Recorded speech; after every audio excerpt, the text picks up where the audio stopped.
Yo, why it sucks to be a combat medic.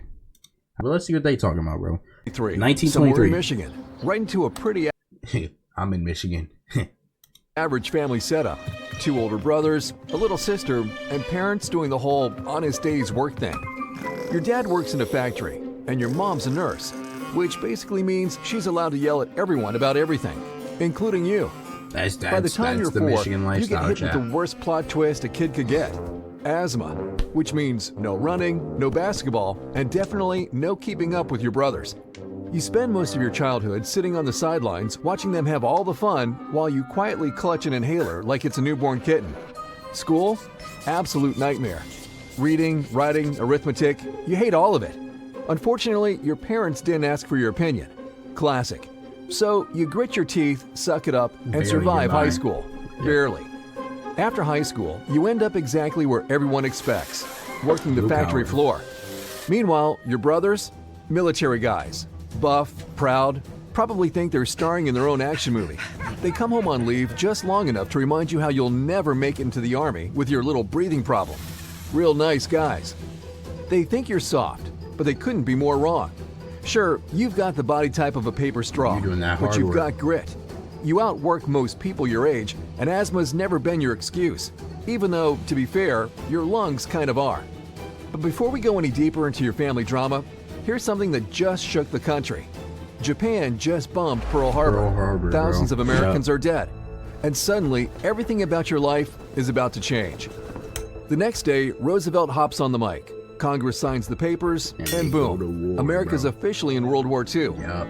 You didn't hey, lose Chad, y'all know your history, bro? Attack. You can tell me that? Like, the way I'm reading this off right now, off the brain, bro. Y'all know y'all history, bro? But the rage? Come on, bro. Oh, that y'all came gotta in lock hot. in. Y'all gotta be educated. You're so pissed. You fantasize about storming the palace and personally choking Emperor Hirohito. Maybe a little dramatic, but hey, emotions were high.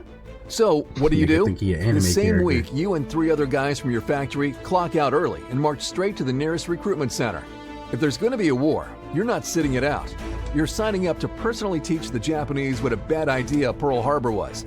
At the base, you go through interviews, medical checks, the usual "are you a liability" screening process. Your 3 friends? Rejected. Apparently, they're not built for war. You? Miraculously passed.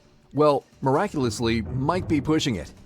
Because you definitely should have been rejected too. But you had a secret weapon. Lying. When they asked if you had any health issues, you said, nope, with the confidence of a healthy ox. Asthma? Never heard of her. Medical records? What medical records? Next thing you know, you're shipped off to training camp. And from the second you arrive, you start questioning every decision that brought you here. It's brutal. I feel like that's life, you bro. wake up before the sun, run until your lungs scream, knock out push-ups until your arms feel like spaghetti, and climb hills with bags full of rocks. Because why not? You hate every second, but you refuse to quit. Asthma or not, you're in this now. And every time your lungs start playing the world's saddest song, you blame anything except the real reason. The dust, the cafeteria food. Point is, no one can know. If the Army finds out about your asthma, you're done. And you didn't lie your way into the war just to get kicked out before the real fight even starts. After basic training, the Army starts handing out assignments like they're sorting students into Hogwarts houses. Infantry, mechanics, medics, you name it. A few days later, your name shows up on the list. And guess what? Congratulations, you're a medic. Medic? You didn't lie your way into the Army to play nurse. You're here to shoot things and blow stuff up, not patch up scrapes and hand out band-aids like some kind of battlefield mom. And you already know what your brothers are going to say. Actually, you don't, but you can hear the teasing in your head. That alone makes you want to punch a wall. So you try to fight it. You talk to every officer and instructor you can find, practically begging for reassignment. Most of them just shrug you off like it's above their pay grade, because it is. But one finally gives you the cold, hard truth. You're not combat material. Your training scores say it loud and clear. The choice is simple. Be a medic or go home. And as much as your pride wants you to walk away, your anger tells you to stay. So you choose to stay. Next stop, medical replacement training center. I'm ass for sure. 6 weeks of medic school crammed into your brain at lightning speed because Uncle Sam needs medics yesterday. Normally it takes longer, but rush orders are the theme of the decade. You keep up the regular military drills, but now you're also learning how to save lives. in the mud, under fire, with someone yelling at you while bullets snap overhead. And somehow, you're good at it. Like, weirdly good. You're calm when others panic. You're fast with your hands, sharp with your decisions. While the rest of the class is still fumbling with a scalpel, you're already juggling 5 other tools like a medical ninja. Turns out, you've got a real knack for this whole not letting people die thing. And even though some part of you still whispers, coward for not carrying a rifle, you keep pushing forward.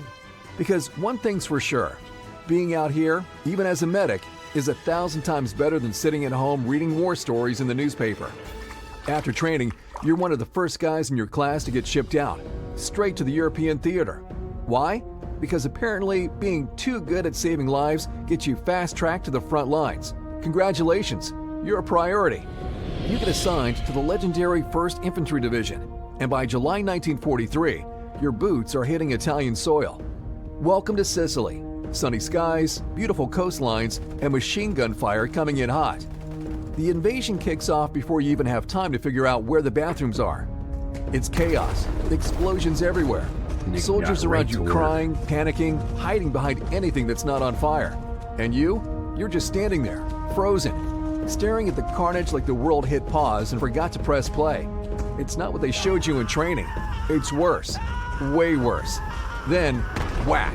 A soldier slaps your shoulder. He's bleeding through his helmet. You barely hear him over the noise. God damn it, Doc! They need you! Move! You snap back to life and rush toward the nearest wounded soldier. Chest wound. Shallow breathing. You don't need a manual to know he's not gonna make it. And right there, in your arms, he's gone. You feel your throat tight, eyes water, and there's no time for grieving. Yeah, that's the thing, there bro. are still people you can save. Like, half the people that medics went up to in war, bro, they probably knew, like, weren't gonna make it. So, like, what did they do? Would they at least, like, give them some morphine or something? Like, type shit just to like, try? Like, what? I don't know, bro. Let me know what medics did, bro, back in the day. Like, because you could tell, bro, somebody doesn't have an arm or leg. Or, like, if they're, like, hella far gone, bro, did they just, like, say on to the next body? What did they do, bro? Like, that is so tough. That's so cooked. So you leave him behind and keep moving. Next, you find a guy screaming for his life, or at least for his leg, which is now half a leg thanks to a grenade. He's yelling, begging you to save him, and somehow you manage to patch him up while dodging bullets and incoming explosions like you're playing real-life Frogger. And then, boom! A grenade goes off right next to you. You're launched into the air like a ragdoll and black out before you hit the ground. That grenade? Yeah, it almost turned you into a red mist. A few inches closer, and your story would have ended right there. Yeah, but somehow, you wake up, dazed, ears ringing, everything spinning, but alive. And what do? You get up and go right back to saving lives, like the near-death experience was just a minor inconvenience. You work through the night and into the next morning. You don't stop. No food, no sleep, just blood, adrenaline, and whatever's keeping your legs moving. Eventually, your body gives out, and you crash. But even sleep isn't safe anymore, because now it's filled with faces, the ones you couldn't save, the ones who died screaming your name. They're in your dreams. When you finally wake up, the war's already screaming in your face again.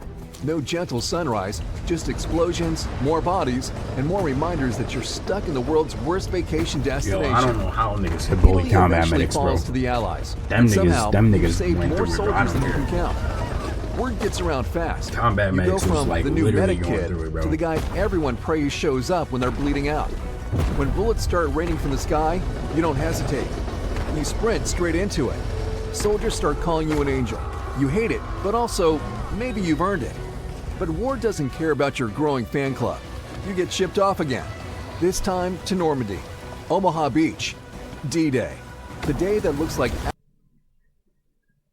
Yo, GG, bro. GG, bro. Absolute chaos, even in the history books. And you're seeing it live in high-definition horror. Beach, bro. As usual, everything's exploding. Surely Everyone's screaming. And you're doing what you always do. Patching up as many bodies as you can before the next bullet picks you instead. You survive the day, barely. Mostly because of luck. And partially because you've learned one helpful trick. Never take your helmet off, no matter how uncomfortable it gets.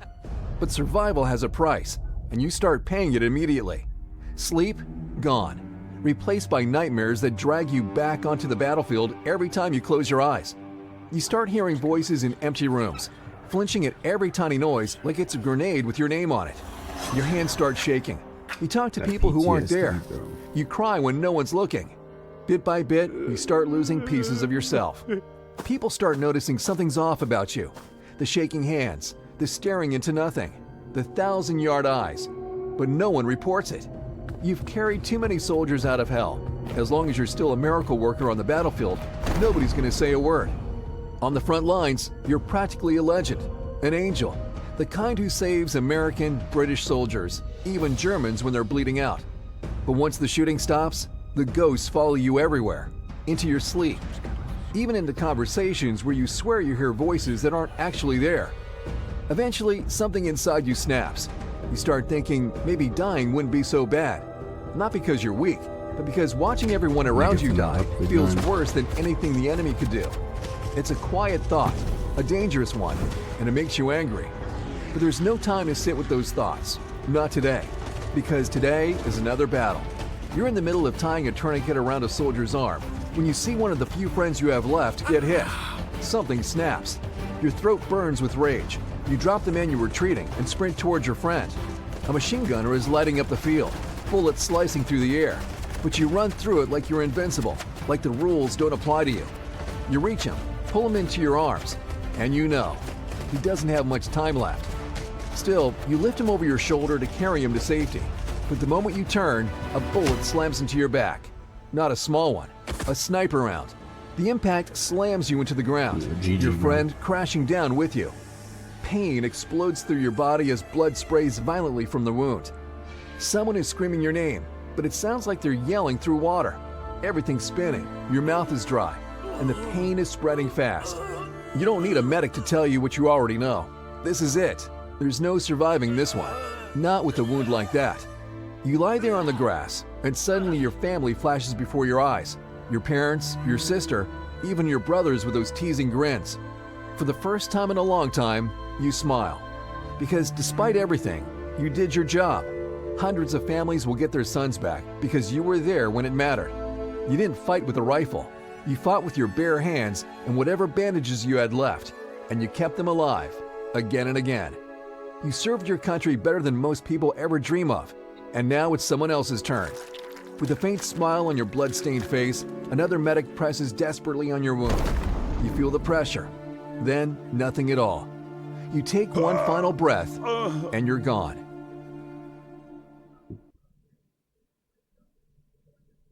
Damn. You're born in 100 BCE, right? Hey, bro, like I said, bro, hey, rest in peace to bro. Combat medics are tough, bro. You gotta think these niggas are just running through any types of fire, bro. Like anything possible, bro. Like I know the frontline niggas is at the front line, bro, holding positions and shit, doing what they need to do, bro. Combat medics, bro, that shit different, bro. At any point in time, you just running, boom, grenade blow your ass up, bro. Like that junk is literally RNG Simulator 3000, bro. That shit's insane. Rest in peace, bro, for sure. That's a for sure. 1, 2, 3, 4, 5, how I count it up. I only like girls who don't give a fuck. My last girl, she said I ain't done enough. I can't spend no bread on a tummy tuck. And I think I need some respect now.